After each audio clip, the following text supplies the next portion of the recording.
Hello, fellow Texans. Welcome back to the James Show. It's News Talk 820 and 93.3 FM, WBAP. Hey, good to see you, too. I'm your host, James Parker. The Big Beautiful Bill has a lot that you're going to like and a lot that you're not going to like. And, you know, such as the way the sausage is made in D.C., this is what compromises look like. Rarely are you ever going to get a bill that you 100% like or 100% dislike. But in this situation here, I want to ask you, we're going to have another little nuanced conversation, a lot like the conversation we had yesterday about the Golden Dome. I would support a Golden Dome if it was free. I would support a Golden Dome if it was coming out of the existing budget, the $1 trillion budget that our military gets every year. If it's so important that we can't live without it, certainly the first $175 billion, or $125 billion if you want to use the low number, can easily be accommodated by the $1 trillion that we're already spending. Oh, no, you need more money on top of that? Well, now I don't like it because we need to balance the budget. The number one thing that happens in D.C. that affects you and your wallet every single day is inflation. And that comes from they spend more than they take in, so they have to print more. They have to increase the money supply, and your value of all the dollars that you earn goes down. You get a pay cut every time this happens. I don't want you to get another pay cut. Your life is not going to be better if you tolerate pay cuts, no matter what the excuse is. So the reason why groceries are up isn't because of supply chain disruptions from COVID. The reason why the cost of your house is going up is not from, well, we just had some weird things in the lumber industry, or we just need to tweak this regulation over here. No, the primary driver of inflation, the number one thing that affects you and gives you about a 3% pay cut every year, is DC not balancing the budget. This bill doesn't balance the budget. This bill doesn't even break even compared on the existing spending path that we're already on, which was unacceptable and unsustainable. This makes it even worse. Now, overall, that's why I'm going to be against it. But I would like to focus on the stuff that I like first. Because in this discussion that's supposed to be had about the Big Beautiful Bill, the criticism that I'm hearing from so many people is all the stuff that I like about it. I'll give you an example. Jasmine Crockett tweeted about 6 hours ago, the Big Beautiful Bill ain't beautiful, it's BS, except she spelled out the word, which is cool these days. If you're woke, you can cuss now. House Republicans just voted for the largest cut to SNAP and Medicaid in U.S. history. Calm down, hang on, I'm not done yet. Turning their backs on their own damn constituents. The working people they were sent here to represent. They don't serve the people. They serve the rich. The only thing she really mentioned there was SNAP and Medicaid. Now, if you're one of the working people, if you have a gainful employment and a career to speak of, you're probably not on SNAP nor Medicaid. I realize some people are. If you're a single mom and you just work 19 hours at a drive-thru, then you still qualify for SNAP and Medicaid. And these benefits and poverty, the experience of poverty in America is almost exclusively concentrated to single-parent households and retired couples who are no longer working. That's like more than 70% of people who live in poverty in America. There's almost no such thing. If you live in a household with two parents and they're both working, none of those people are in poverty. It's almost impossible for you to be in poverty. And in fact, I think the number's under 2% of the people who get these benefits are in a two-parent household where they're both working. But there's other things I like about this that I hear people complaining about. I heard some ladies on CNN saying this is going to gut the Department of Education. Well, already, are you trying to talk me into liking the bill? Because gutting the Department of Education isn't a negative to me. In fact, I think the whole thing should be thrown in the trash. The Department of Education has proven to be a huge, embarrassing waste of money and a failure.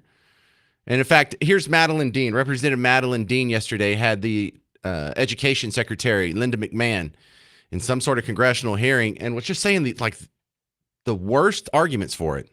Why don't you want to protect kids who have been every decade denied equal access simply because of how much their parents make, the zip code they live in, the color of their skin? Hang on. So we've had the Department of Education for 50 years now. That's the case? Well, it sounds like the Department of Education has failed. If your education experience is still dependent on your zip code, and it's been 50 years, well, then clearly the Department of Education is not the answer. But I'll let you continue, Representative Madeline Dean. Why are you shuttering a department that's supposed to lift up those children? but did it? It's supposed to, but did it? What is its record of success? What metric can you look at across our scores, across our standardized testing, across our rankings versus other countries and their students? Maybe the cost. All of that has gotten worse since the Department of Education. So even if it was intended to help, it hasn't. It has hurt. It has made kids dumber and has made schools more expensive, less effective. So yeah, that's why we oppose it. But go ahead, Representative Dean. Because those programs don't have to flow through the Department of Education, and They can flow through the state. I was a state legislator. That's called shift and shaft. I've spoken with the governor of Pennsylvania. They can't pick up the tab. Oh, see, you can't do that. It has a clever name, shift and shaft. See, and since it has a negative name, we know that's not going to be a better solution. Even though you got better results under what she calls shift and shaft, when all that stuff was just being determined on a state-to-state basis, and there was no Department of Education, and there was less control and less subsidies and less money throwing through D.C. Aimed at education, things were better. Shift and shaft is better than what we have now. So go ahead, call it shift and shaft. The Department of Education is worse than shift and shaft. Which sounds like is that a bar on Oak Lawn? Anymore for education of our students. Not to mention, it would be inequitable by state, by state, by state. Why are you in this job at all? If you don't have a dedication to the future of our children, why are you in this job? Yeah, Linda McMahon doesn't give a very good answer there. I'll give you a good example. It's because the Department of Education has failed. It has not helped our children. Our children are worse off. And there's nothing but evidence. All the evidence points that they would be better off if we got rid of the Department of Education. That's why I'm here. But sadly, one of the things I don't like about the big, beautiful bill is it doesn't cut the Department of Education completely. They cut some green energy subsidies, but it doesn't cut them completely. It does extend the tax cuts from 2017. But overall, I want to ask you, from what you've read, from what you've seen, you're a person who listens to talk radio, you're informed. Do you like this big, beautiful bill? If so, why or why not? Coming up next, E.J. Antoni from the Heritage Foundation is going to talk about if this does pass in its current form, so let's go through the Senate. What does it mean for the economy? A lot of tax cuts, a lot of subsidy changes and stuff. How will this affect the economy overall? We'll find out next on The James Show. News Talk 820 and 93.3 FM, WBAP.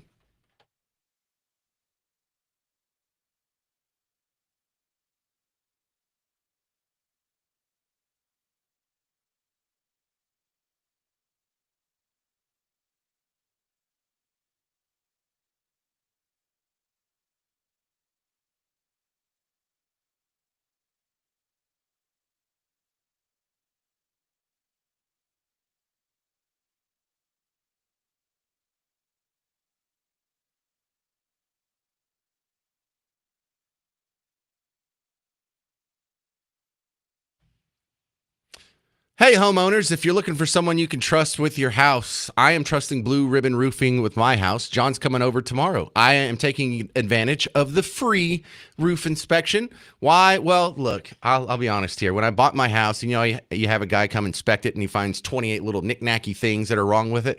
One of them is there's a board that's kind of starting to rot at the top of my gables, and that's well within the purview of Blue Ribbon Roofing. So I'm going to have John come see if that's okay, if that needs to be fixed, what can be done about it, or if there's any other things that he detects wrong. It'd be just nice to find it out now. So I'm doing it. He's going to come out. He said it's going to be about, an hour or so.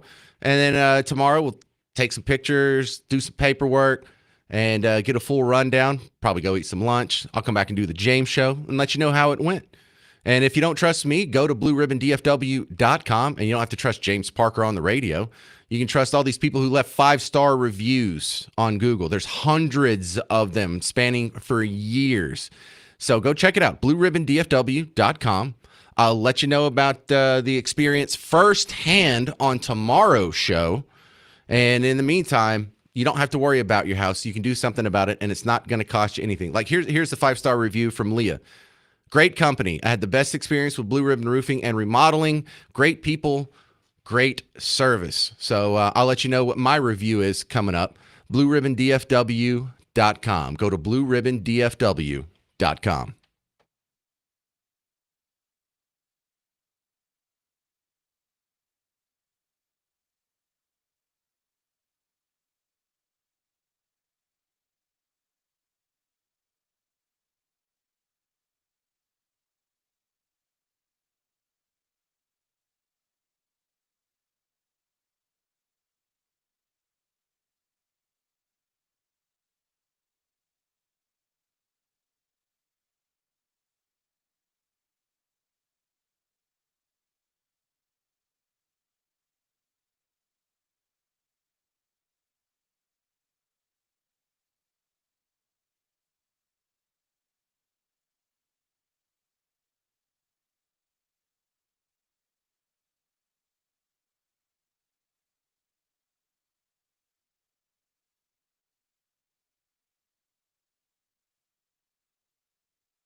Well, hey there.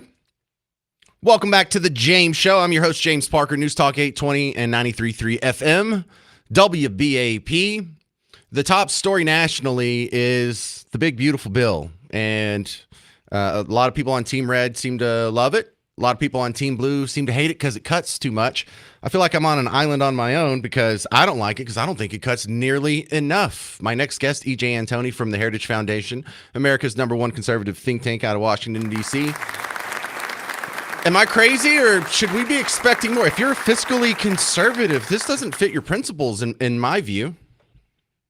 Oh, you don't have to be fiscally conservative, James. I mean, look at what the bond market did, for crying out loud. When they saw the text of this bill and figured out that it really wasn't cutting much spending at all. In fact, all it does is really slow the rate of increase in federal spending. The bond market just about revolted. You saw yields go through the roof. Essentially, what this is telling us is that the private market understands the federal deficit and the federal debt are on a completely unsustainable path, and eventually the government is not going to be able to pay back the money that it's borrowing. And so investors are demanding more and more in the way of interest payments to compensate for that. So, look, I think you're absolutely right. And again, you don't have to be some kind of fiscal hawk or fiscal conservative to realize that this is not enough. Well, I hate having to come out here and knowing that there's a whole bunch of Trump supporters listening to WBAP. I got to tell you that I don't like this Trump bill. I don't want to be hated or whatnot, but I don't understand how Trump likes this bill. This doesn't even codify the spending cuts that he wants. Exactly. Now, let's see what the Senate does to it, right? Maybe the Senate is going to make some serious improvements. That's always a possibility. You know, the other thing that I'm wondering about, and I'm not sure why they're doing it quite in this order, but apparently the president's office, OMB, is also preparing what they call rescission packages. So this is basically a piece of legislation, essentially, that the president can send to Congress that's going to revoke or rescind previously authorized spending. Now, again, I'm not quite sure why they're not just putting that into the reconciliation process to begin with. Both operations only require simple majorities in Congress, so it's not like you need to worry about the filibuster, for example, in either case. But that apparently is in the works as well. So hopefully we get some additional cuts out of there. But again, I mean, it really is a shame that you have groups like the SALT Caucus who held up so many of the cuts, because heaven forbid they don't get their big donor base to get another tax cut. All right, we're talking with E.J. Antoni from the Heritage Foundation. I like to focus on the good parts of this. At least it extends the tax cuts from 2017. Most of them, yeah. There's a couple things. Unfortunately, it does not extend very far. It just gives a short-term extension to. Business expensing is the number one thing, which is a shame because that's the most pro-growth part of the whole bill. What this essentially does is allow, let's say you own a factory, it allows you to buy pieces of equipment, machinery, and to take the tax deduction for the whole thing instead of having to break it out over the course of 5 or even 10 or sometimes 20 years. Imagine if you're a small business and you have small margins, you can't afford to do that. And that's why oftentimes small businesses can't get into certain lines of work. They just can't compete with the big corporations. And actually, it's not just true for things like manufacturing, which the president is trying to bring back, by the way. It's also true for the tech industry, where if we look at 2022, when this went away, this full expensing, after that, 90% of the expenses that the tech industry had, they had to expense out over the course of several years. They couldn't take that deduction all at once. So that's another thing we really would love to see the Senate be made permanent. But sorry, I'm on a tangent here. Going back to what you wanted, James, which was that was all good stuff. Really like about the no, bill. because I didn't know that level of nuance about the depreciation, expensing, whatever. Yeah, and again, that's only temporary in the House version, so hopefully the Senate is going to make that permanent. But some of the other things we do really like, they do have some reforms to welfare programs in here. Again, I'm not saying it goes far enough, but there are some good reforms. For example, it's estimated that this is going to effectively kick over 1 million illegal aliens off of Medicaid. I think that's great. The Democrats say, "Oh, you're cutting Medicaid." No, we're preventing illegitimate beneficiaries from getting taxpayer money. And by the way, when we talk about a lot of these programs, especially things like Social Security that have trust funds attached to them, when you reduce illegitimate payments to illegitimate beneficiaries, then guess what? You are prolonging the solvency of those trust funds, and you are ensuring that legitimate beneficiaries will get legitimate payments for a longer period of time.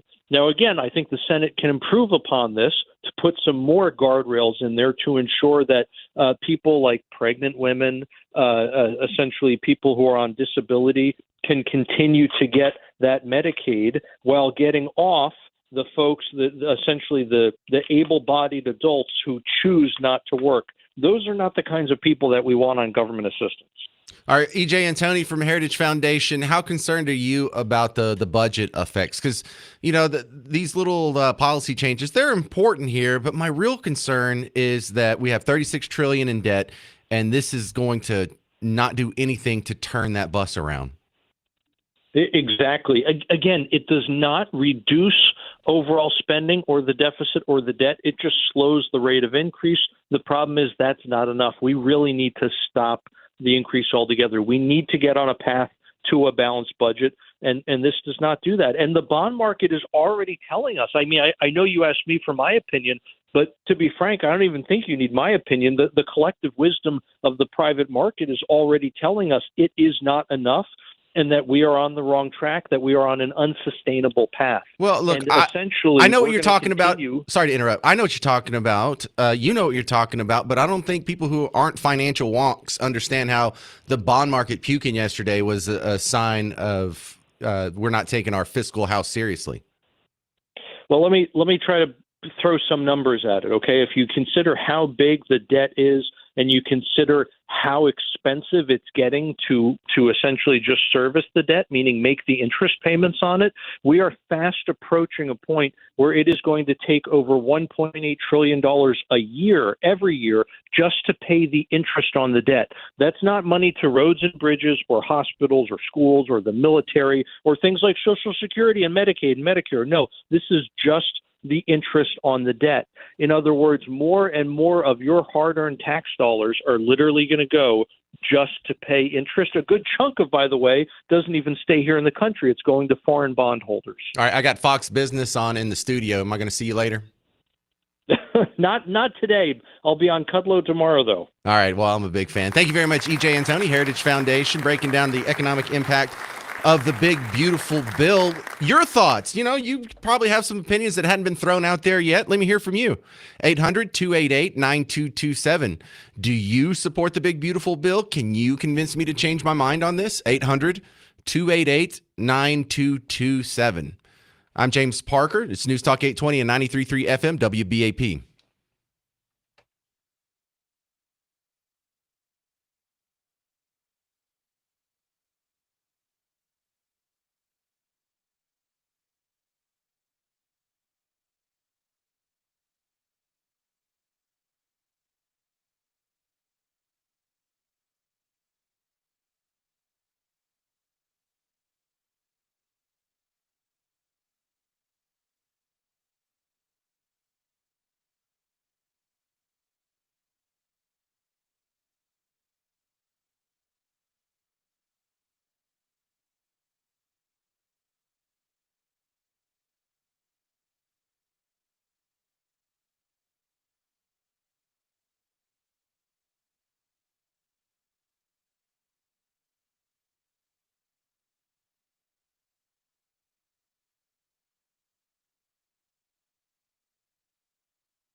Hey there, welcome to the James Show. I'm your host, James Parker. It's News Talk 820 and 93.3 FM, WBAP, 800-288-9227 if you have any hot opinions on the big, beautiful bill. The next James Show listener meet and greet is going to be happening Tuesday, May 27th at Manny G's in Keller.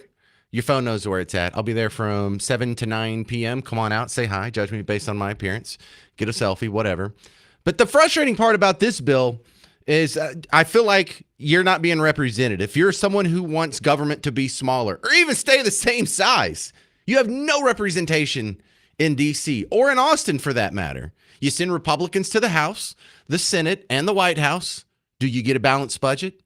Do you even get a reduced annual deficit? You don't get a smaller government. And so what do? Could you vote for the Democrats? Oh my God, no, they're even worse. They can't grow government fast enough. So if you think the government should be smaller and less powerful than it is, there is no party for you. There's Rand Paul, Thomas Massey, Mike Lee. On the state level, there's like Brian Harrison and maybe 4 guys in Austin. It's really just a small fringe subset of the GOP. And the rest of both parties is going to continue giving you a pay cut every year through taxes and inflation. They just don't care. And the same thing's happening to you in Austin right now. And what do you do about that? Stop supporting them. Primary these guys out. I don't know. It's 800-288-9227. Maybe someone has a better solution than me. Jason in McKinney, you're on WBAP. Your thoughts on the big, beautiful bill?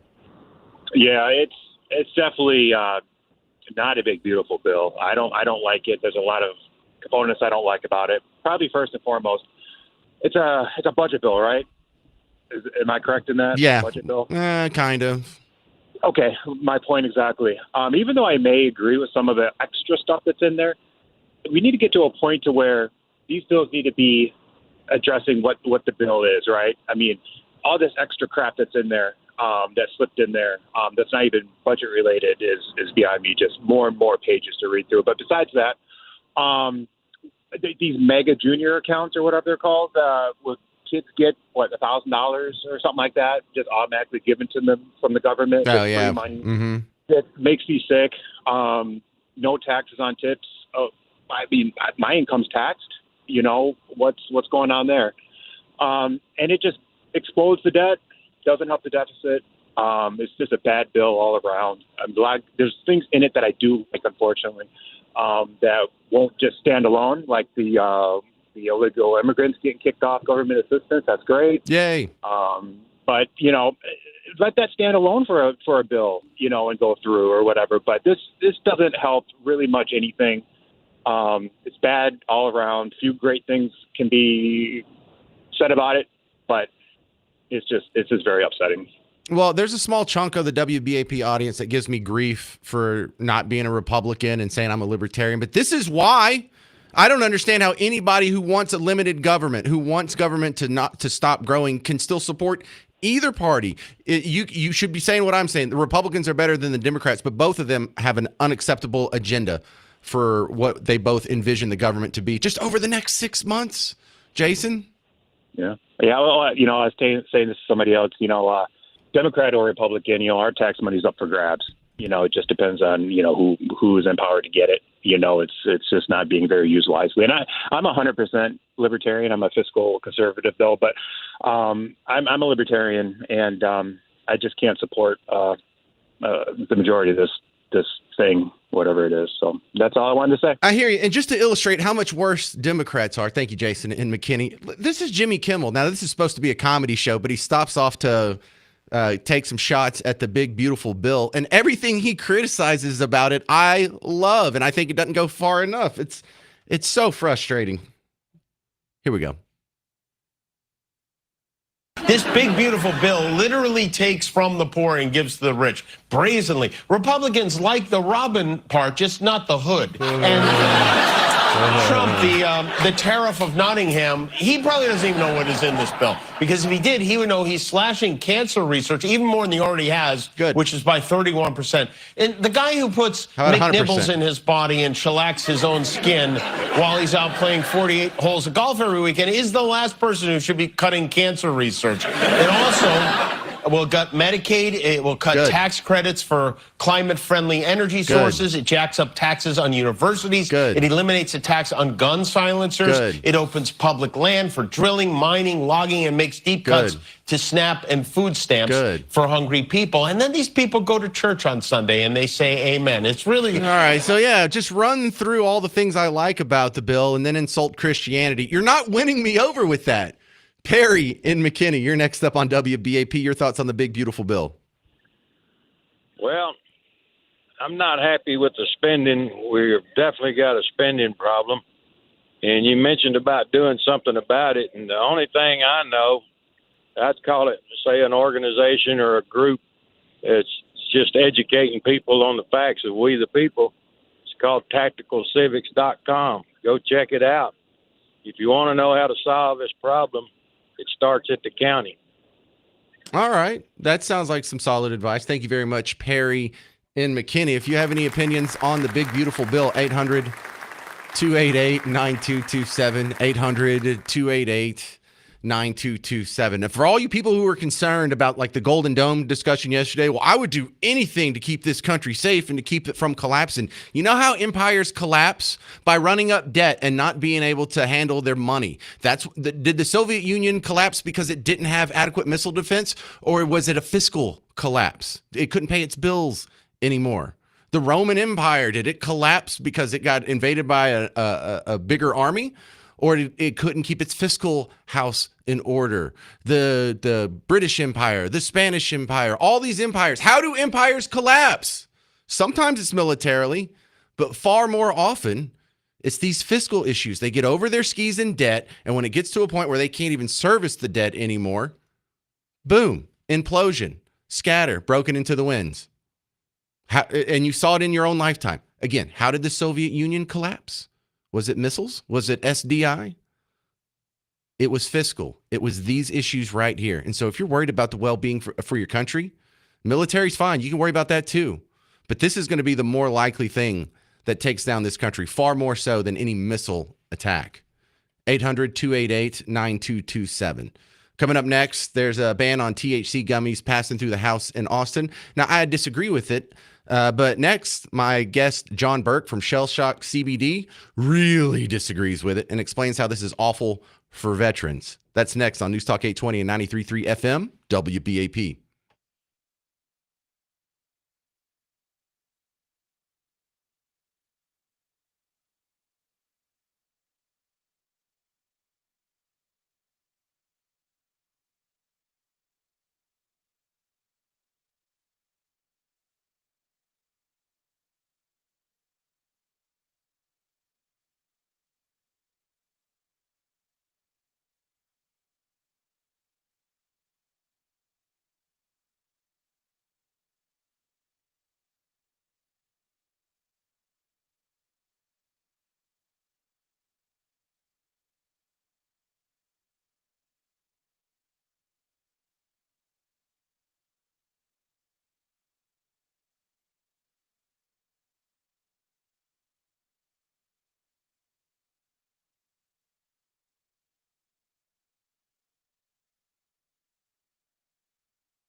Well, hey there. Welcome to the James Show. News Talk 820 and 93.3 FM, WBAP. What do you think about Texas moving to ban THC products? 800-288-9227. Now, philosophically speaking, generally, I'm against that. Doesn't really affect my life a whole lot, but it does affect other people. And my next guest, I know he's going to be hot about it. John Burke's back on with Shell Shock CBD. They're a local shop here. Richardson, right, if I remember correctly? Yeah, out of Richardson. We're primarily... well, thanks for having me, but I just want to clarify. I'm primarily e-commerce. Like, we're just going to move our operations to Oklahoma. We're going to survive this, but this is going to destroy this. If Abbott signs this, you're seeing 50,000 Texas jobs up in smoke come September 1st, over 8,000 businesses completely destroyed, businesses that many of which are combat veterans that built from the ground up themselves. This is going to destroy the ability for veterans, and me as a combat veteran, this hits near and dear to me, man. This means that veterans will no longer have the ability to self-medicate using a $30 bag of gummies they can get down on the corner store that, by the way, is tested. We already have this whole thing was shrouded in lies. Hang on. You're way ahead of the people listening. Let's catch everybody up. All right. So Fair enough. there's a bill that already passed the Senate. It just came out of the House, 95-44. Now they don't match, so the chambers are going to have to do the reconciliation committee where they negotiate some of the details before they send it to Governor Greg Abbott's desk. Now, That meeting's happening right now, but this is something that could be signed by the government just within a few days. Yeah, 100%. Okay, so 100%. Explain to the people what the law is now and what it will be after this bill. It's hard to say because during the actual brief or the debate on it yesterday, there was an amendment added to where they didn't want it to ban actual topical CBD-related products with non-THC, which it's a good thing. CBD is wonderful, but they're going after THC primarily. And some of these CBD oils they have at the full spectrum has a small amount of THC, up to like 0.01%.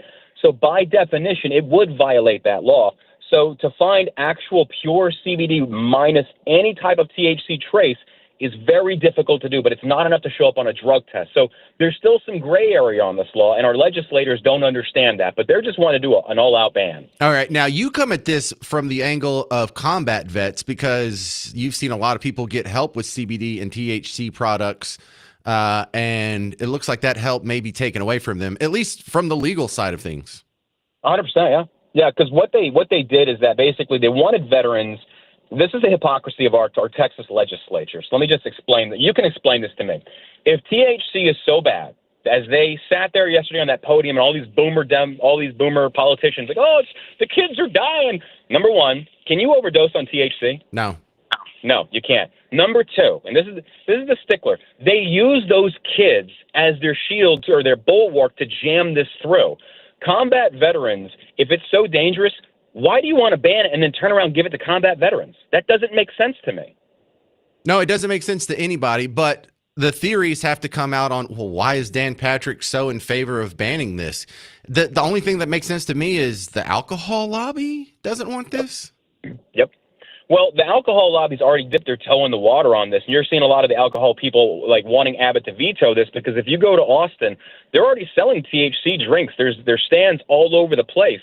So there's money going on behind the table. Nobody asked for this.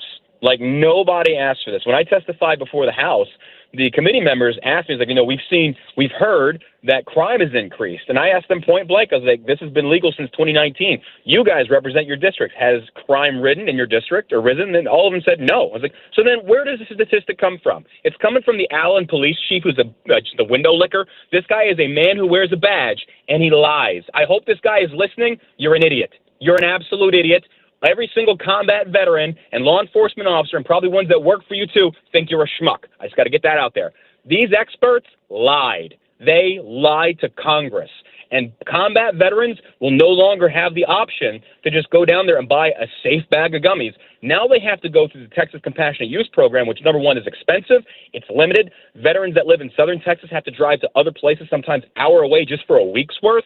And it's low dosage. It's not even effective. So veterans will not go back in the teacup. They will go back to the black market, or they will go online e-commerce. That's what's going to happen. So this is going to empower black market, cartel. It's literally no difference than prohibition. All right, John Burke, hang on a second. We're talking with John Burke from Shell Shock CBD about the Texas THC ban. Do you have time for another segment? Sure. All right, because I have a couple more questions and ran out of time there. 800-288-9227. Do you have any opinions on whether or not we should ban THC in Texas? 800-288-9227. We continue with John Burke next. I'm James Parker. It's News Talk 820 and 93.3 FM WBAP.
Hello, fellow Texans. Welcome back to the James Show. I'm your host, James Parker, on News Talk 820, 93.3 FM, WBAP. I know, good to see you, too.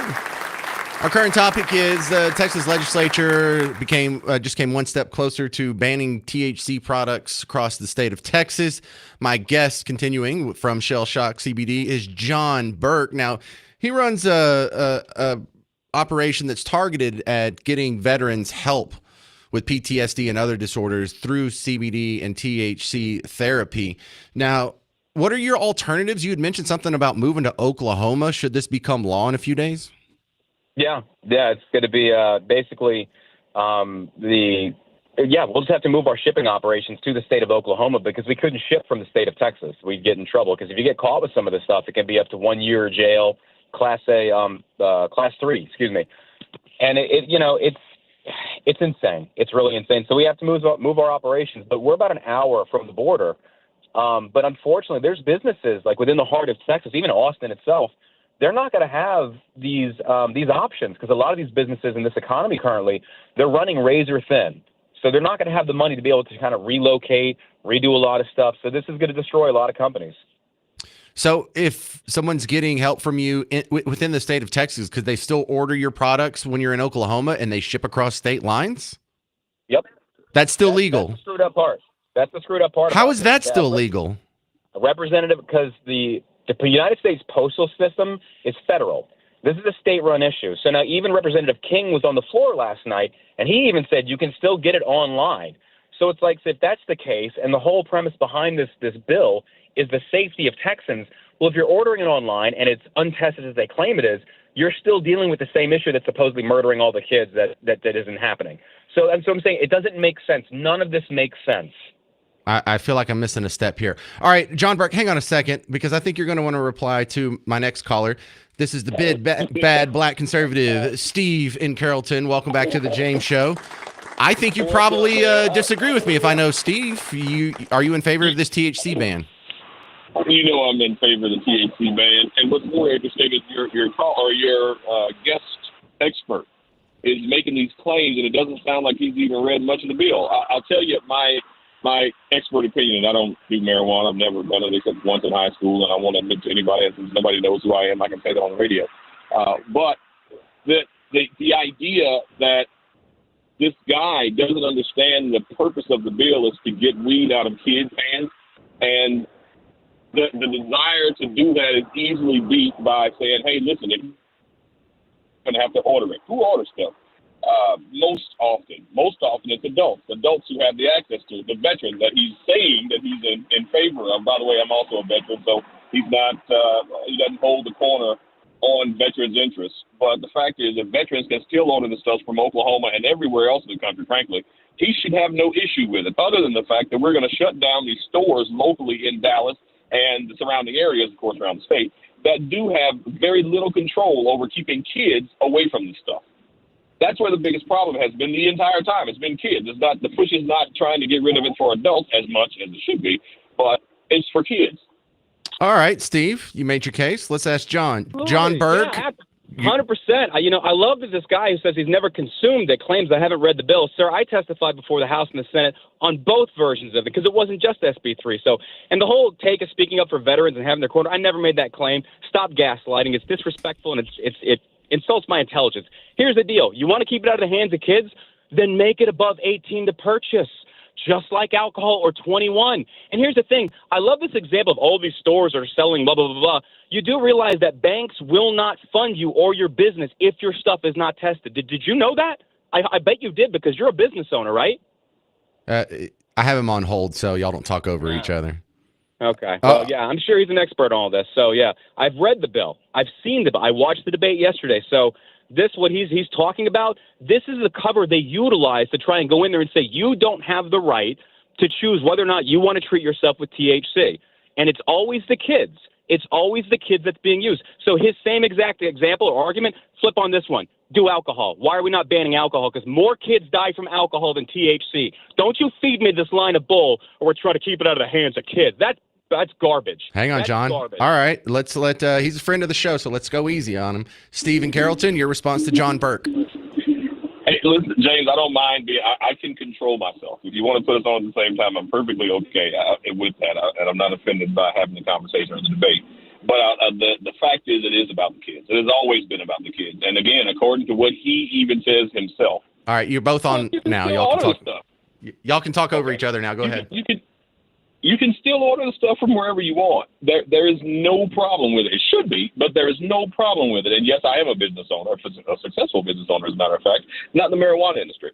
But it has nothing to do with that. You don't it know. has to do with the fact that if we You have don't know. to protect our children, I don't have to be in the industry to know something about business. Sir, what's the age to purchase? What's the age to purchase alcohol? The age is 21 to purchase alcohol. Okay.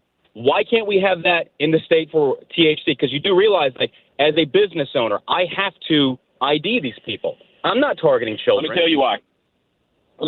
It's not about, well, it may be about targeting, but it's not as much about targeting as it is you being lackadaisical. And I don't know your particular business, but I'll tell you in Carrollton and the surrounding areas around Carrollton, I've walked into several of the THC and or smoke shops and watched children every single time I've been in there buying stuff from the counter.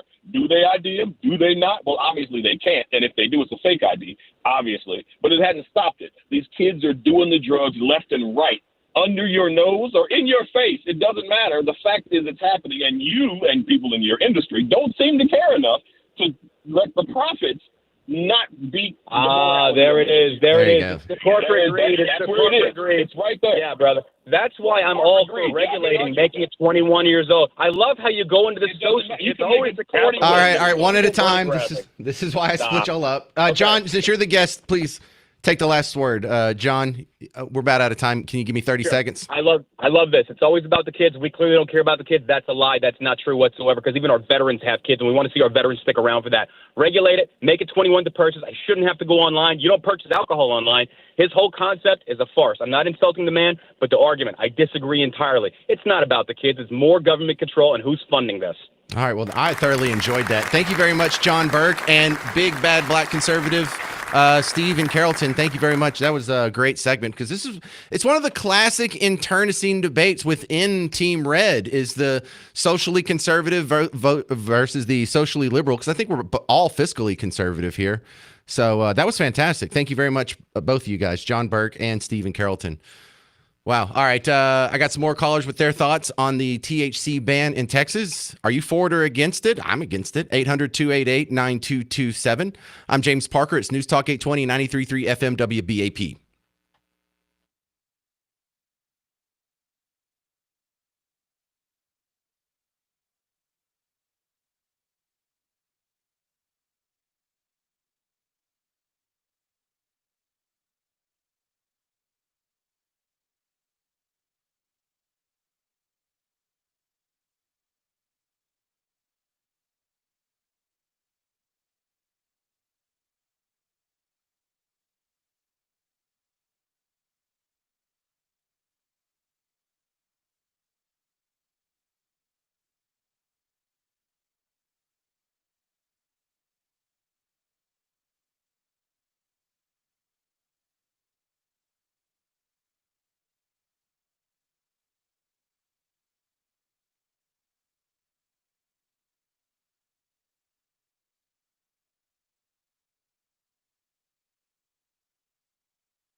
Well, hey there. Welcome back to the James Show. I'm your host, James Parker. It's News Talk 820, 93.3 FM WBAP. The state of Texas has moved to ban THC. We have a bill that's passed the Senate and moved forward in the House. All they got to do is combine it, work out the details, and it'll go to the governor's desk in a matter of days. And that'll be a big change for some people. What do you think about banning THC in Texas? And now, I'm an easy answer on this. I'm one of the rare, less than 10% of the people agree with me. I think all drugs should be legal, just over the counter.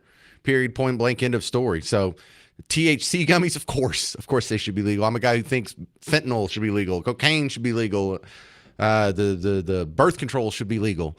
And over the counter, I don't even like prescription drugs. Oh, what happens if someone uses antibiotics? Yeah, that's what we have a problem with. The junkies living under the bridge because they're strung out on antibiotics. Different show. But for now, what do you think about the THC ban? 800-288-9227. This is Bill in Fairview. You're on WBAP. What do you think, Bill? Hey, James. I'm against the ban personally, but just a couple comments or observations. So this is going to be illegal with up to a year in jail, but you can still walk around with a joint or, under X amount of marijuana and not face any criminal penalties or, maybe be given a ticket to appear before a judge, right? I know we have the law pulling us in two directions. Now, to be fair, that's only for a handful of the big cities, Dallas, Houston, Austin, that allow you to carry it. So for most of Texas, that wouldn't apply. Yeah, and that's still against federal law too. Yeah. Yeah. The other observation or comment is, instead of people being able to go to their local whatever vape shop and buy this stuff, it's having to go back to the drug dealers now, right? So there's more of a chance for, somebody to get pulled over with something and weed as being, they say, the gateway drug. I don't mean gateway into leading you into other drugs. I mean more like gateway into like the person dealing the massive amounts of marijuana might also be dealing cocaine or they might be dealing heroin. And so, they often find these things together. And it just increases the odds, I think, for law enforcement to be able to go after the big dealers once you make this stuff illegal like that. On top of that, you have, like John was saying, the Allen Police Department, right? Police departments in general now across the state of Texas have one more thing that they can search for, look for, make arrests for, and it generates money for that municipality.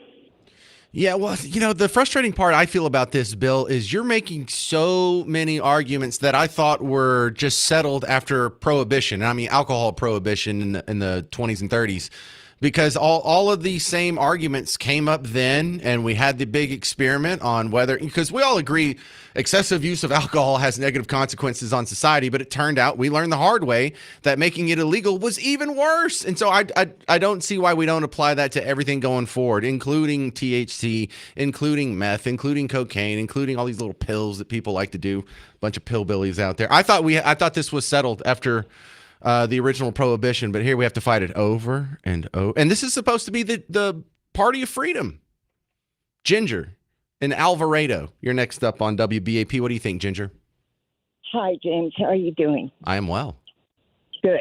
I would like to say I think it's a travesty that they want to get rid of the THC, especially for veterans. I am a disabled veteran, and I use THC for my pain.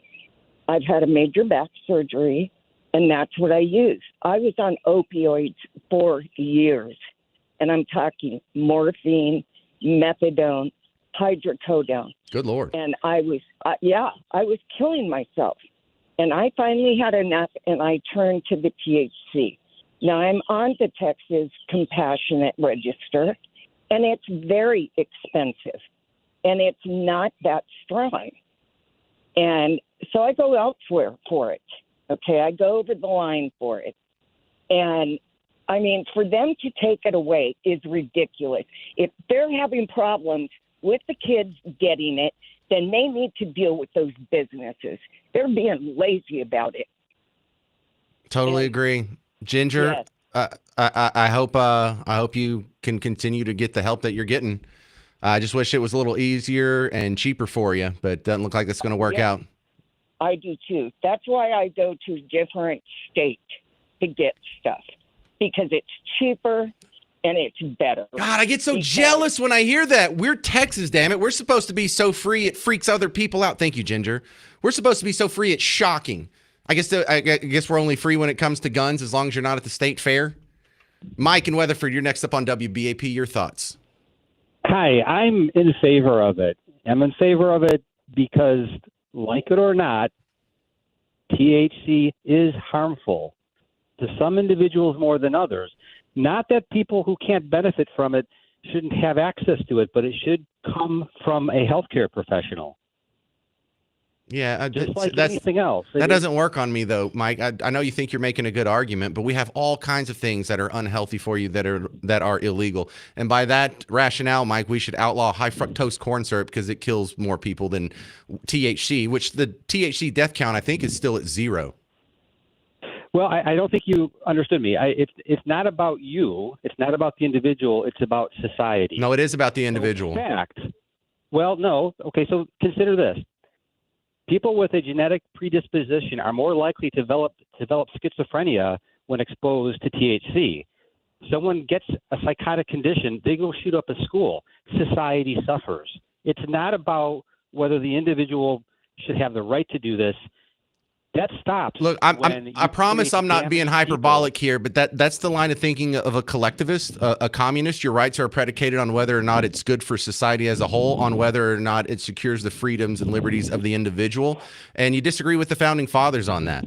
Because you're making the same case that they make against guns. Yes, the individual has a right to be able to defend himself however he sees fit, but some of these guys who are psychotic get a hold of a gun and they can go kill a whole lot of people, and now you've hurt other people, and so now we get to restrict your individual rights. Well, consider this from the government's perspective. You would think they would want society beyond this because people are easier to control when they're dumbed down, and that's what this does.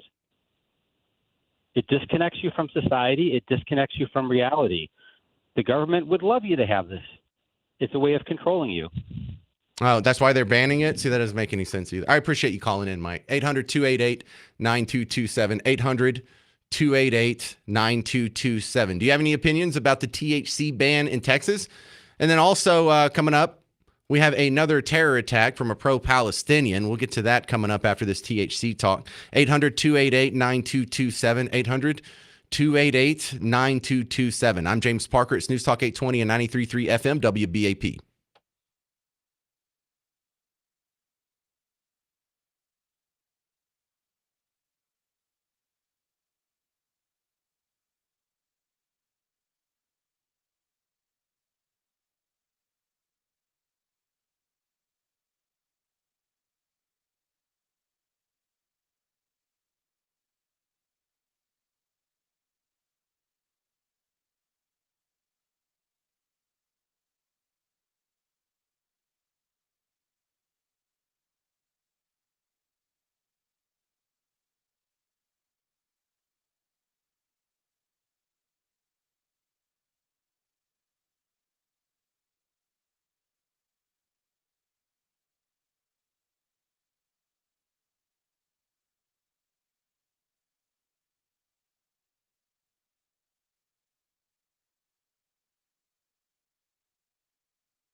Hey there, welcome to the James Show, News Talk 820 93.3 FM WBAP.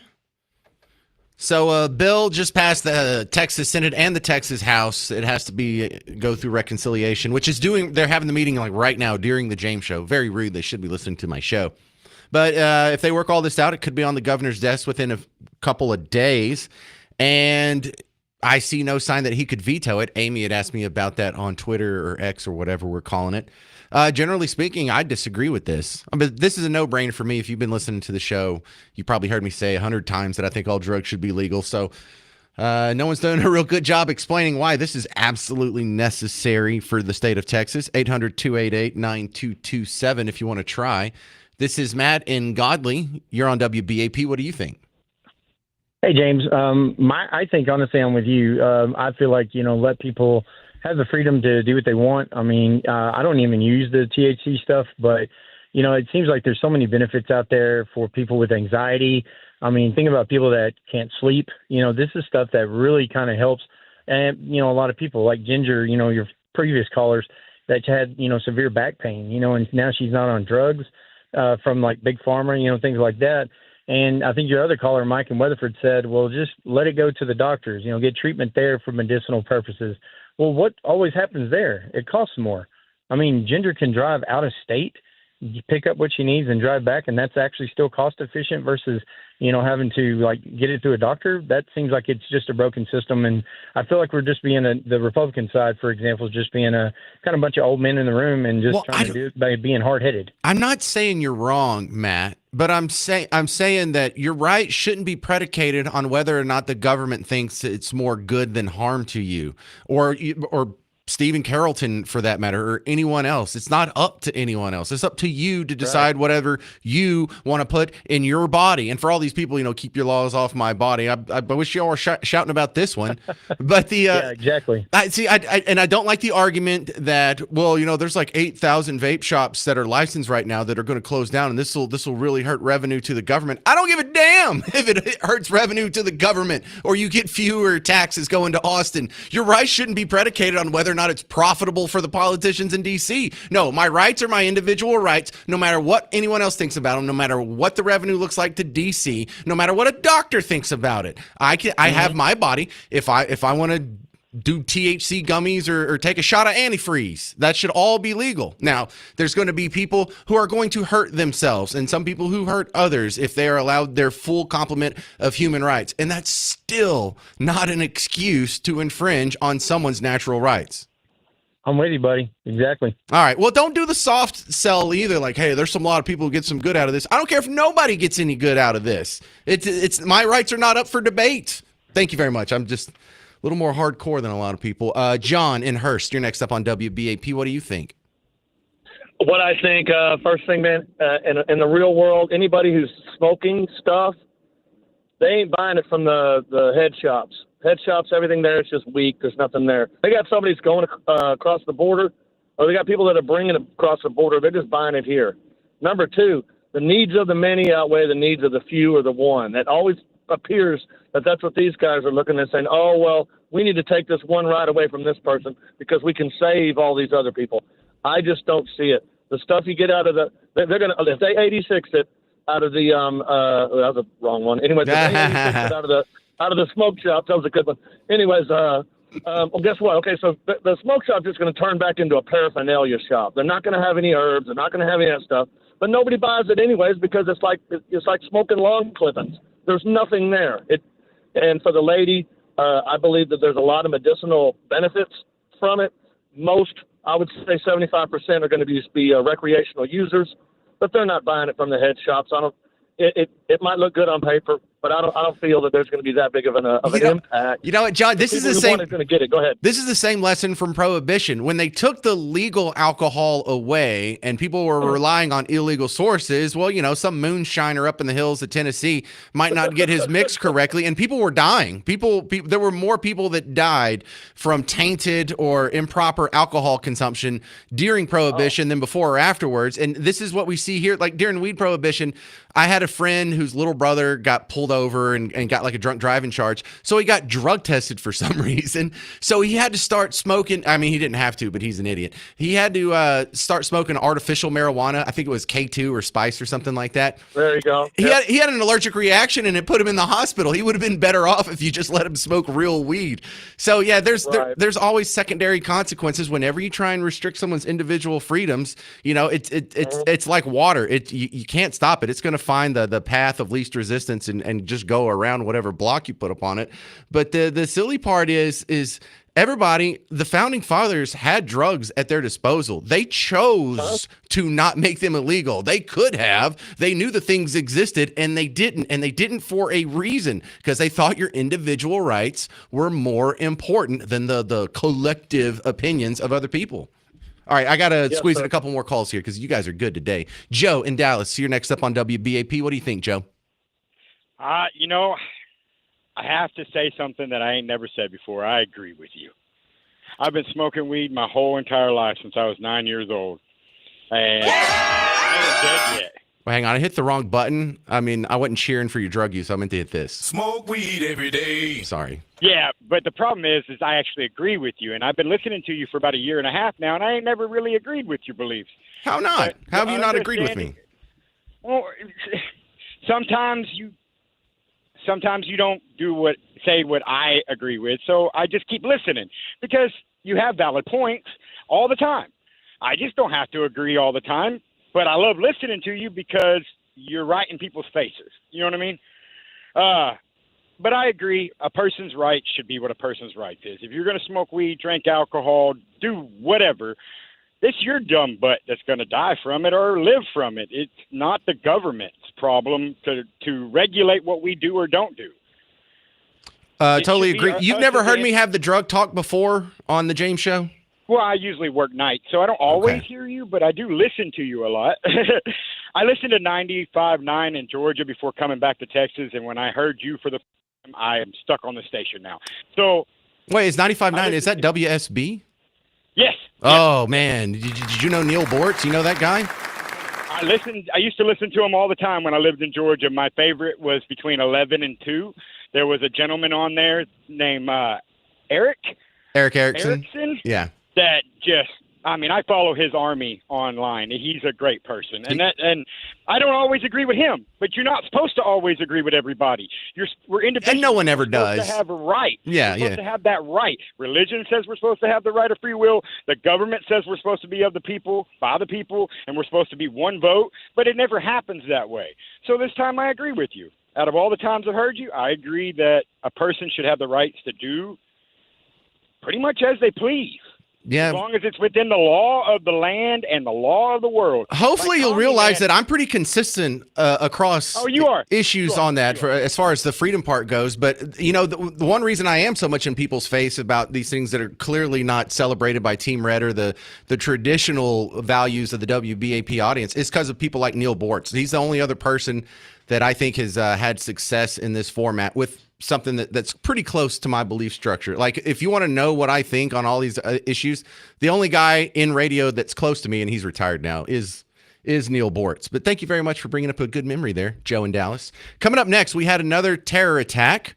This was against 2 Israeli embassy staffers coming out of a Jewish museum in D.C. The guy's yelling "Free Palestine." So we know it's a terror attack. And here it is. Another attack from Team Blue on Team Red. How do these people think that they are the good guys? We're going to talk to Benji Gershon from the American Jewish Conservatives next on The James Show. 800-288-9227. It's News Talk 820 and 93.3 FM WBAP.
Hey there, welcome to the James Show, News Talk 820 and 93.3 FM WBAP. The next James Show listener meet and greet, I'll be there too. Is it going to be at Manny G's in Keller?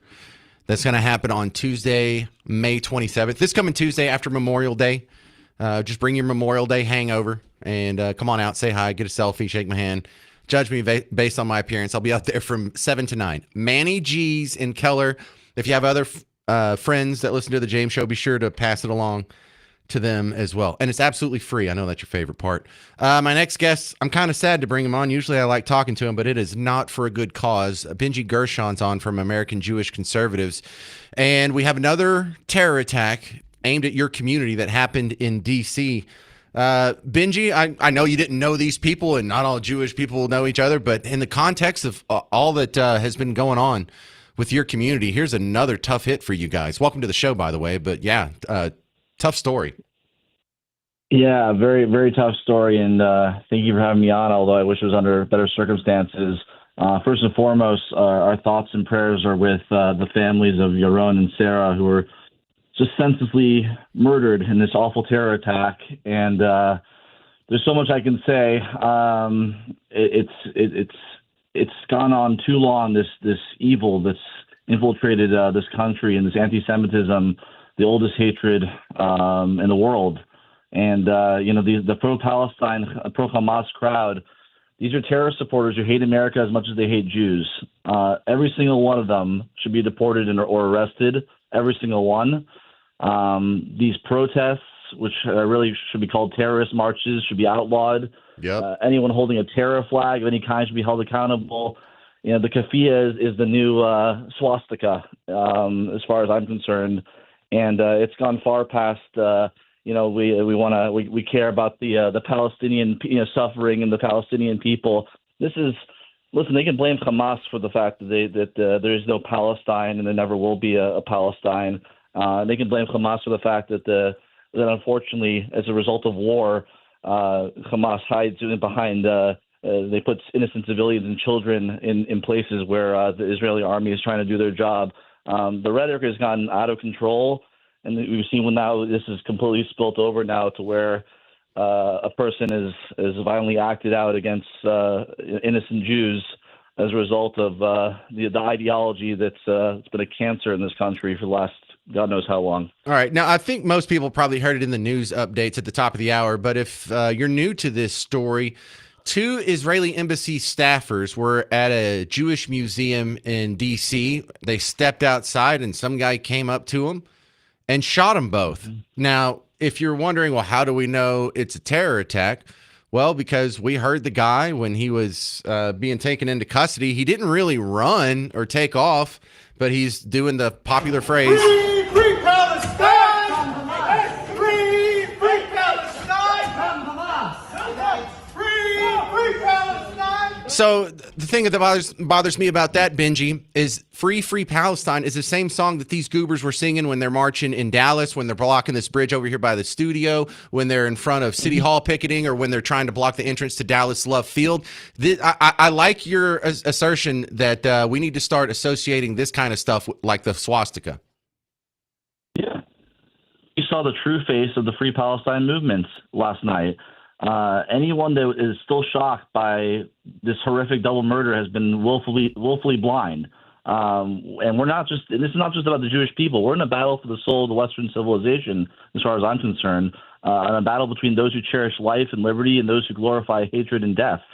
And it's far past the time that our leaders in law enforcement wake up and act decisively, because if they don't, this is not going to be the last time that we see this happening to innocent Jews or any innocent civilians, for that matter, on our streets. These are extremists that are masquerading as peace activists, and they're far from it. And I think that's an important angle. This is a civilizational struggle. And, if you're wondering why some farm boy Baptist from the middle of nowhere, Texas, cares so much about what happens to my Jewish neighbors, this is an attack on all of us. They're just picking on Israel because they're the closest and smallest and probably the least defended among us, but it's not going to stop there. They want to end Western civilization. They want us all to submit. It's just going to start with Israel, and it stinks to see one side committing the terror. One side is hurting people. One side is sawing people's heads off in the sand and putting it online. One side is flying planes into buildings. One side is blowing up their own children with suicide vests, and the other side's not. And I don't understand how there's still any discussion or debate on which side is the good side. Yeah, there should be no discussion or debates, and unfortunately, you have a lot of the mainstream media and a lot of the radicals on the left that are still thinking that there's somehow an equilibrium there. But again, I'll just mention this as well. Protesters that are chanting not only Free Palestine but globalized Antifada in our capital cities and on college campuses. They're not being vague. This is they're being brutally honest. You're right. Intifada It's a is not terrorist cry for chant peace. now. Free Palestine Yeah. is now the chant of terrorists. Thank you so much, Benji Gershon. Let's have you on to talk about a party or something next time, because this is not my preferred reason to talk to my buddy Benji. Your thoughts, 800-288-9227, 800-288-9227. You can find more about what Benji does. American Jewish Conservatives. Look that up online, AmericanJewishConservatives.com. Thanks again, Benji. All right. If you have any comments, 800-288-9227. Next, the city of Prosper is going to deploy drones with first responders. It's smart, but kind of creepy. I'll explain next. I'm James Parker, News Talk 820 and 93.3 FM WBAP.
Hello, fellow Texans. Welcome back to the James Show. I'm James Parker on News Talk 820 93.3 FM, WBAP. All right, I know you're going to think this is kind of interesting. The city of Prosper has approved a new drone program, and this isn't like a scary thing where drone swarms are going to come and wake you up in the middle of the night, start shooting into your house or anything. You know, we're not to Terminator 2 yet. This is kind of the next step towards Terminator 2, which I, for one, would like to be on the record as welcoming our new robot overlords. Because you know that's going to happen. We got the AI, we've got the robots, we got the Boston Tech dogs that are scaring the hell out of me.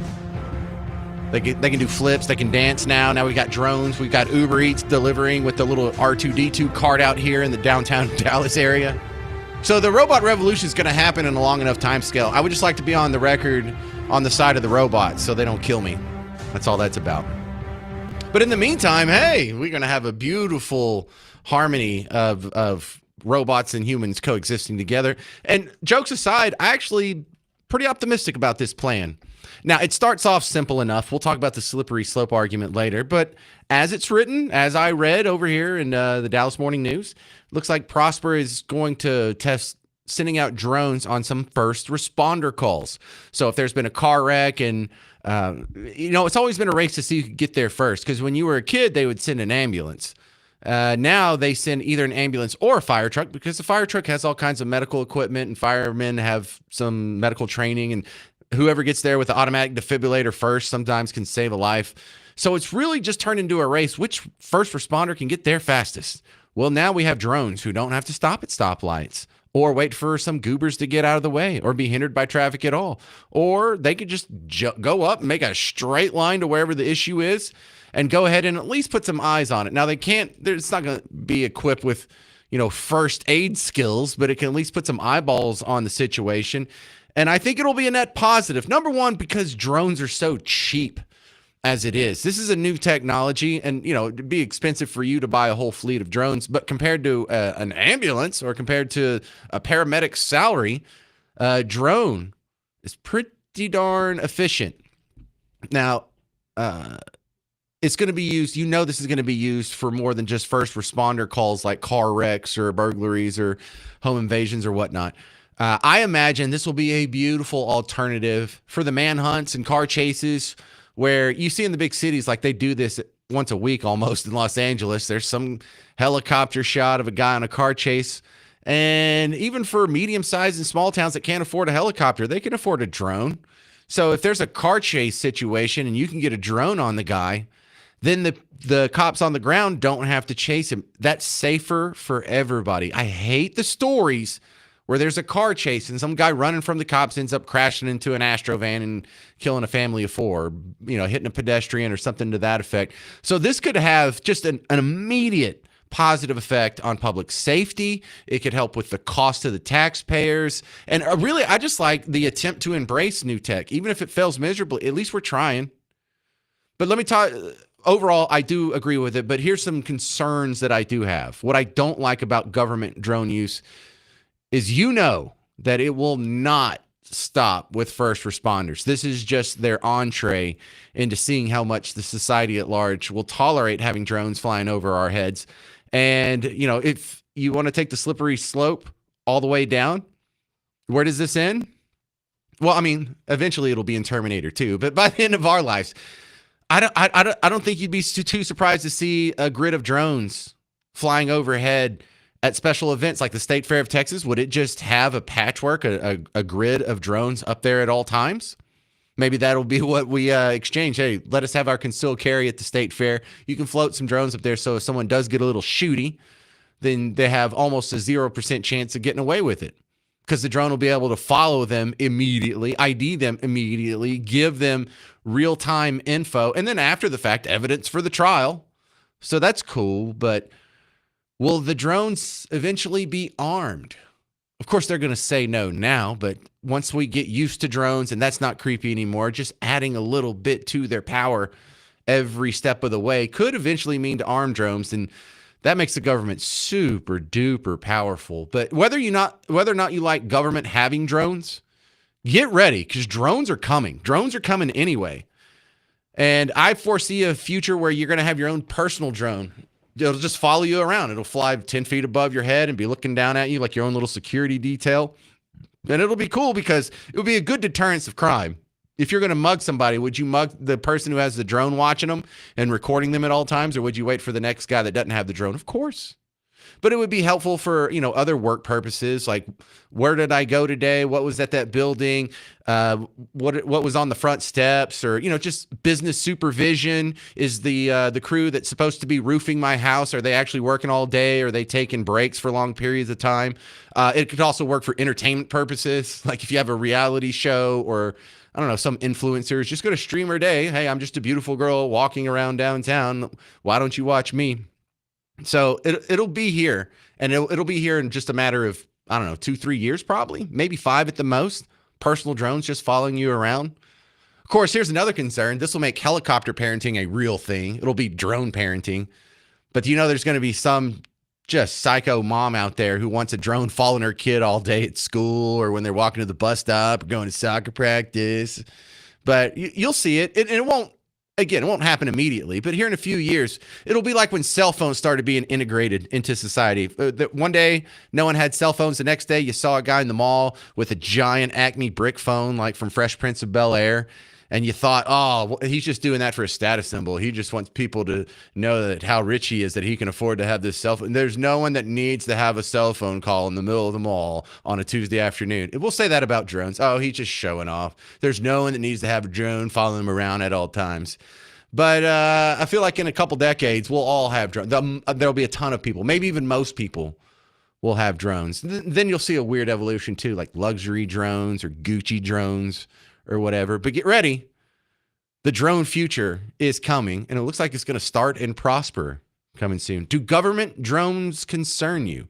800-288-9227. I'd love to hear your thoughts on this. 800-288-9227. And then next, we're going to talk to an immigration attorney about the new ruling preventing Venezuelans from being deported. 350,000 Venezuelans from being deported. What did the Supreme Court say on Monday? We'll talk about that on The James Show. I'm James Parker. It's News Talk 820 and 93.3 FM WBAP.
Well, hey there. Welcome to the James Show, News Talk 820, 93.3 FM, WBAP. I am your host, James Parker.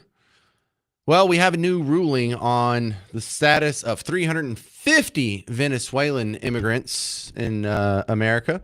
And my next guest is going to help us make sense of what this new Supreme Court decision means. Kate Lincoln Goldfinch is back on the James Show. Good to see you again, Kate. How's it going? Hey, good. How are you doing? Okay, so what exactly did the Supreme Court rule on Monday when it comes to these 350,000 Venezuelans? So it's a temporary ruling, what they would call a stay or an injunction. And so the decision of the Supreme Court is that the cancellation of temporary protected status for Venezuelans by the Trump administration is allowed to move forward while the lawsuit regarding the legality of the decision proceeds through the courts. So it's a pretty big blow to Venezuelans and TPS because what it means is that they can lose their status and be detained or deported while the lawsuit is pending, which could be months or years. All right. So when we say temporary protected status, how is that different than other Venezuelans who came here with, I don't know, a green card or something? So TPS, temporary protected status, is a program by which we as a nation provide a protected stay in the United States for people from any country that has had some type of collapse, like maybe they have a hurricane or maybe they have a political coup or some other type of infrastructure collapse. And then our government will say everybody who's here from Venezuela who was here before March of 2023, for example, is protected against deportation. And then they get work permits and Social Security cards. So it is meant to be a temporary program to protect people who really can't go back to their countries at this time. Man, 350,000 is a lot. I didn't realize we had that many. And these are just the temporary protected status ones? That's right. That's the number of Venezuelans who are under TPS. And, many of them are theoretically eligible for something else. Maybe they have asylum, maybe they have a work, an employment case or a family-based case. But a lot of them only have TPS, and probably the Trump administration, based on the Supreme Court ruling, is going to be pretty immediately revoking status and going after those folks. But this issue isn't done. This just gets out of the way until the final decision can be made. That's a question mark. That's right. And the question overall in the court is whether the revocation of protection for Venezuelans was discriminatory. Because obviously this is a temporary program. DHS / the president generally has the authority to not renew TPS. But what typically happens when there's a non-renewal is there's a really long ramp. We know, a long time in advance that it's not going to be renewed, that things have settled down in the country. Like when there was an Ebola outbreak in Liberia, that and everything got resolved, that TPS went away. The question here is whether it's, discriminatory on the Trump administration to revoke TPS as quickly as they did, and whether things are actually better in Venezuela. And many people would argue that they're not. It's just that Trump doesn't want to have TPS for Venezuelans. So that's the question that the court is grappling with overall. The way you explain it, I think the court could end up going either way on this one. I agree. I mean, I think it's always an indication when you get a ruling in an injunction of how the court might rule in the overall question. So, and probably, there is a lot of power within the executive branch about whether TPS gets granted or extended or terminated. I wouldn't be surprised if the cancellation of TPS ultimately were allowed by the courts. But hopefully, as with a lot of these things, the Trump administration starts to realize that the more deliberative and thoughtful and slow they can be about their actions, the less hot water they're going to get into in the courts, which are just sort of like batting down a lot of these policies like whack-a-mole right now. And it's just really chaotic and inefficient. We're talking with Kate Lincoln Goldfinch, an immigration attorney. Is this another one of these issues that once we have a ruling on Venezuela, it could cascade to immigrants of other countries who are in a similar situation? The Trump administration is going to see how this goes, and they'd love to be able to revoke TPS protections for people from other countries like Honduras or El Salvador. So, I think they'll be watching how this goes. What is the argument for Venezuela being too dangerous for 350,000 Venezuelans? Well, political collapse. So there's an economic collapse, but the underlying root of that is a political collapse. And there's a lot of political persecution against people who have spoken out against the regime in Venezuela. So lots of people who have fled are college professors or students or other professionals who have expressed political opinion, and they get arrested, detained, abused, disappeared even. It's a pretty harsh and brutal regime at this point. And that's what a lot of people are fleeing. All right, Kate Lincoln Goldfinch from Lincoln Goldfinch Law. Appreciate your expertise on the James Show. Although I do think it's a little more spicy when we disagree on issues. This has been fun. It happens a lot. Keep listening. Thank you again, Kate. Coming up next, do you know who Scott Adams is? He's the creator of the comic strip Dilbert. He announced on Monday that he's dying of cancer in a couple months, and you're going to hear a very emotional story of a call he got from Donald Trump. Next on the James Show. News Talk 820 and 93.3 FM, WBAP.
Well, hey there. Welcome to the James Show. I'm your host, James Parker, on News Talk 820 and 93.3 FM WBAP. I hope I'm not the first guy to tell you, but if you are, I'm sorry to be the bearer of bad news. The guy who created Dilbert, the comic strip about office politics and the fun we all have at work, he announced on Monday he has terminal cancer. And the reason he was doing it is we heard about Biden's terminal cancer situation over the weekend, and Dilbert, well, Scott Adams, got to try not to call him Dilbert. He was just saying it not because he wanted the world to know he had cancer. It's that he had the exact same cancer diagnosis as Biden, and so he was able to add some insight into it. Now, he's been an outspoken conservative influencer on social media. The Dilbert thing was his springboard, and what most people know him for online, at least now. He's a pretty full-throated MAGA guy and has been culturally super popular with Team Red because he is just a naturally funny guy. But here he is on Monday announcing his cancer situation. Just terrible news. Some of you have already guessed, so this won't surprise you at all. But I have the same cancer that Joe Biden has. So I also have prostate cancer that has also spread to my bones. But I've had it longer than he's had it. Well, longer than he's admitted having it. So my life expectancy is maybe the summer. I expect to be checking out from this domain sometime this summer. Now, I realize that for some of you, this is hitting you kind of hard because you're hearing it for the first time. Weirdly, since it's old news to me, I've just sort of processed it. So it just sort of is what it is. And I have to say that, everybody has to die, as far as I know. And it's kind of civilized that you know about how long you have so you can put your affairs together and make sure you've said your goodbyes and done all the things you need to do. So if you had to pick a way to die, this one's really painful. Like really, really painful. But it's also kind of good that it gives you enough time while your brain is still working to wrap things up. And I can see in the comments that some of you are having a tough time with it. But remember, nothing lasts forever. Nothing lasts forever. All right. So that's a lot to take in. Did you hear how cool and calm he was? Yeah, I'll be checking out sometime this summer. And I guess, this isn't new news to him. He's already digested it. I just figure I'd be a basket case. I hope I'm half as cool as he is about it. But I didn't play that for you on Monday because I didn't want to bring you down. I saw that, man. It almost brought me to tears. I've been a big fan of this guy. But he told another story yesterday, and I have to play this for you. He got a call from Trump after his cancer diagnosis, or cancer announcement, I should say, on Monday. And check this. This is about 3 minutes, so this is way longer than I would normally play for you, but tell me if this story isn't worth your time. Again, this is Scott Adams, the creator of Dilbert, after he announced he has terminal cancer and just a couple months to live. And a little bit later, I thought, I better check that voicemail and see if that was anything I need to deal with. And the first sentence in the transcription, because the phone gives you the text version of the voicemail as well. The first sentence is, "This is your favorite president." And I thought to myself, no. Did I just send the most important person in the world to voicemail? And it turns out that I had. It was Trump, and he was just calling to check in. Now he left a semi-lengthy little voicemail, just saying he was checking on me, heard about my health situation, and then he says, you can call me back on this number. Now, obviously, I don't call him back, right? Because that would just be ridiculous. It just was a nice thing for him to say, because he called me. You could call me back on this number. So I didn't call him back on that number because I thought it's not like he's sitting at the Resolute desk waiting for my call. I thought that whatever it is he's doing has got to be more important, than randomly taking a call from me. So I don't call him back. Hours go by. It's the afternoon, same day. It's the afternoon. And all of a sudden another call comes through, also from Florida. And I thought to myself, there's no way he's calling me again. And I answer it, and it's Trump. And apparently he'd heard of my situation, and he had lots of questions. I won't get into the details of our conversation because that would be inappropriate. But he was just checking on me. And he had, he wanted to make sure that I was getting everything I needed. And that was it. But at the end, the strangest thing happened at the end. At the end of the call, when he found out, the situation was kind of dire, and I was still checking out some things that might help. He said, if you need anything, I'll make it happen. And he meant it. He was completely aware of our, let's say, parallel journeys from 2015. He mentioned it. And it was just the most incredible, weird, hard to understand situation. But boy, was it fun. That's Scott Adams, creator of Dilbert. And Trump calling this guy when he only has a couple months to live. Just nice reminder how much he's not Hitler. That's not what a sociopath would do. A sociopath only interacts with you if they can get something out of it. They can get some sort of pleasure or entertainment or professional help or money or good press or positive PR. But once you're dying of cancer and you're done with this mortal coil and you're about to check out, to get a call from someone who can't really do anything for you just to check on you, that's not what an evil person would do. That's not what literally Hitler would do. That's not what a sociopath would do. He genuinely cared for this guy, saw him as a fellow human being, and just wanted to reach out. And knowing a phone call can't really do anything, he just wanted to let him know he cared. 800-288-9227. I have nothing to add to that. I'm just trying not to cry before we go to break here. Coming up next, Texas schools will continue to use BC and AD. In fact, they'll be required for it. And that's not some little minor detail. I'll tell you why that's a pretty important piece of legislation coming up next on The James Show. News Talk 820, 93.3 FM, WBAP.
On the Memorial Day edition of The James Show, I want to hear your stories of a family or friend who died in war. Starting at 2:05, we will honor as many as we can for those who made the ultimate sacrifice. And then, should a judge be able to block people from being fired at the Department of Education? Make that make sense at 3:15. And you can play along with our James Show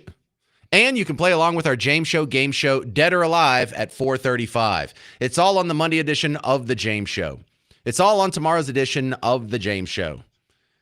It's all on today's edition of The James Show with me, James Parker. Afternoons 2 to 5 on News Talk 820 and 93.3 FM WBAP.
Hey there, welcome to the James Show, News Talk 820, 93.3 FM, WBAP.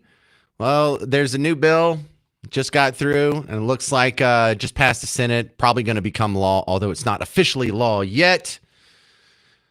That would require Texas schools to use the terms BC and AD. It's like, well, don't they already use it? No, that's opposed to BCE or CE. I don't know if you've seen this. But it's a good bill. Go to here's what I like to do sometimes is go to someone I know that will hate this and go see what they say about it. So I went to the Houston Chronicle. They're even worse than the Dallas Morning News as far as being biased. And their religion reporter wrote this headline: BCAD or BCECE. Republicans in Texas Senate vote to advance Christian agenda. Oh, no, not the Christian agenda. Oh, really? Is that the Christian agenda? That's interesting. Who else? Oh, yeah, Texas Tribune wrote an article about it, too. Also, I enjoy their bias at times like this. Texas Senate passes bill that would require public schools to use Christian BCAD system to track years. Oh, okay, so this is a Christian system. This is the Christian agenda. This is a pro-Christian move. That's interesting. Now, why are they doing this? Why would they need to pass this law? Well, let's go back in time 3 years. I remember this story. You may have too. When the Texas Board of Education was considering ditching the BCAD system. Now, when they reported on it then, was it they were ditching the Christian BCAD system, or was it an anti-Christian agenda that was being put forward? Because the Houston Chronicle says this is a Christian agenda, BCAD, but to remove that, was that seen as anti-Christian? Now, let's look at their reporting then. State Board of Education considers ditching BCAD calendar dating system. Oh, it's not called anti-Christian. In this article, does it say it's anti-Christian anywhere? No, it doesn't. No. So why would they want to change BC and AD to BCE and CE? Okay, so BC, before Christ, AD, Anno Domini, the year of our Lord in Latin. That is pretty much the time that we all accepted is there's the time before Christ and the time after Christ, and that's what these dates mean. The reason why it's 2025 is it's 2025 years after what we used to think was the birth of Christ. Although historians may say that he was really probably born about 4 AD. It's like, okay, well, at least you admit he existed. But the BCCE, you and I recognize that for exactly what it is. It's an attempt to erase Christianity from the scientific ledger because they can't stand it. They have to secularize everything. Their religion, their belief system is their politics and their ideology. And Christianity is a competition for it. But I love how they say, we need to get rid of this because it would be more religiously inclusive.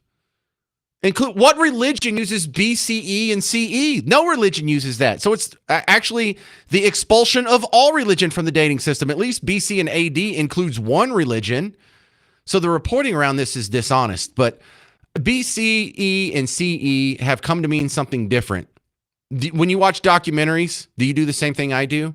If they use BC and AD, they get a thumbs up. It's like, well, good. I know they're not, overtly secular, if not anti-Christian. But if they use BCE or CE, I know I can't trust these people for anything that's going to come up in this documentary that's political.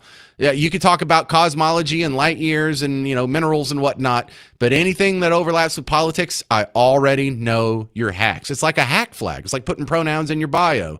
It's like, oh, be careful what comes after this.